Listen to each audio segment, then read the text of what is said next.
దేవునికి స్తోత్రం. దేవుడు ఎలా మనల్ని కరుణిస్తాడు, దేవుని కృప మన మీద ఎలా చూపిస్తాడు, ఆ కృపని మనము అసలు దాన్ని ఏ విధంగా కూడా ఆశ్రయించలేనటువంటి ప్రజలుగా మనం ఉన్నాం.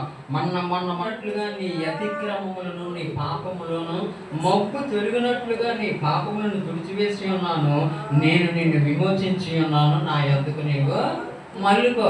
ఈరోజు చూశారు కదా, అక్కడికి వెళ్ళినటువంటి ప్రజలకు దేవుడు ఏ విధంగా కంచి వేశాడు. ఈ 3 దినాలు వాడు సువార్త చాటడానికి వెళితే ఈ 3 దినాల్లో కూడా దేవుని యొక్క దూతలు వారి వాహనాల చుట్టూ వారి చుట్టూ కంచిని వేసి వారు వెళ్ళిన ప్రతి ప్రాంతం చుట్టూ వారికి ఏది అవసరమో ప్రతి అవసరాన్ని దేవుడు తీర్చి వారిని ఆ సువార్త చెప్పి అక్కడ అంత సువార్త చాటితే 6 కుటుంబాలు దేవుళ్ళలోకి వచ్చారు. అక్కడ 6 కుటుంబాలు వారు ఆ రాత్రి అక్కడ బస చేస్తే ఉదయాన్నే అయ్యా మీరు ప్రకటిస్తున్న దేవుడే సత్యమైన దేవుడు అని చెప్పి ఆ యొక్క భయంకరమైనటువంటి ఆ ప్రాంతంలో ఉన్నటువంటి వ్యక్తులు వారి యొక్క పాపాలను ఒప్పుకొని వారి శాపాలను ఒప్పుకొని అయ్యా మేము ఎంతకాలం ఉన్నామో కొద్దిమంది మేము ఉన్నాం, మాలోనే మాకు అపోహాలు, మాలోనే మాకు చెల్లింగి పెట్టేవాళ్ళు ఉన్నారు, మాలోనే మాకు చంపేవాళ్ళు ఉన్నారు, ఈ యొక్క గుంపు మధ్య మేము బ్రతకలేము, దేవుడు మమ్మల్ని దర్శించాడు, మా పాపాన్ని ఈ రాత్రికి అడిగాడని చెప్పి 6 కుటుంబాలు ఆ యొక్క దైవ సేవకుడి దగ్గరికి వచ్చి కుటుంబాలు మారి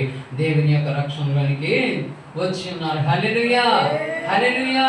దేవుని వాక్యం వారికి అందుబాటులో అంతగా లేనప్పటికీ కూడా ఏదో ఒక దినము వాక్యమే వారిని అలాగా మారిస్తే ఇన్ని దినాల నుంచి దేవుని దగ్గరికి నువ్వు వచ్చినటువంటి వాడు నీ పాపాలని అతిక్రమణని ఎవడు తొడవగలడు? ఎప్పుడు నువ్వు వాటి నుంచి విముక్తి పొందగలవు? ఎప్పుడు నువ్వు వాటిని పూర్తిగా విడిచిపెట్టి దేవునిలోకి రాగలవు?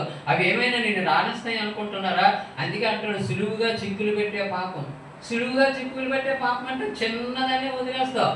ఆ పాపం చిన్నదే కదా అని నువ్వు అనుకుంటే ఆ పాపమే మన బట్టలు ఉంటే చూసారు, ఏదైనా పనికొచ్చిన మొక్క వేసినప్పుడు ఆ మొక్కకు పనికిమాలిన బట్టలన్నీ చుట్టూ వెదిగి ఆ యొక్క మంచి మొక్కని ఎదగకుండా ఏ విధంగా అయితే చేస్తాయో నీ పాపములు కూడా చిన్నదే అనుకుని వాటిని పెంచుకొస్తే ఒక దినాన్ని ఏకంగా నీ నడినెత్తి మీదకి వెళ్ళిపోయి నిన్ను భూమిలోకి అణిచివేస్తే. అందుకే దేవుడు అంటున్నాడు, బిడ్డ నీ పాపములు వదిలిపెట్టి నా యొద్దకు వస్తే మంచు తొలగిపోయినట్లు వాటిని నేను నా రక్తము చేత వాటిని తొలగిస్తాను. హల్లెలూయా, హల్లెలూయా.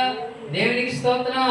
ఇప్పుడున్నటువంటి యవనస్తురాలు అది ఒకరి గురించి మాట్లాడేది కాదు, ఇప్పుడున్న వారు అందరూ కూడా అలాగే ఉన్నారండి.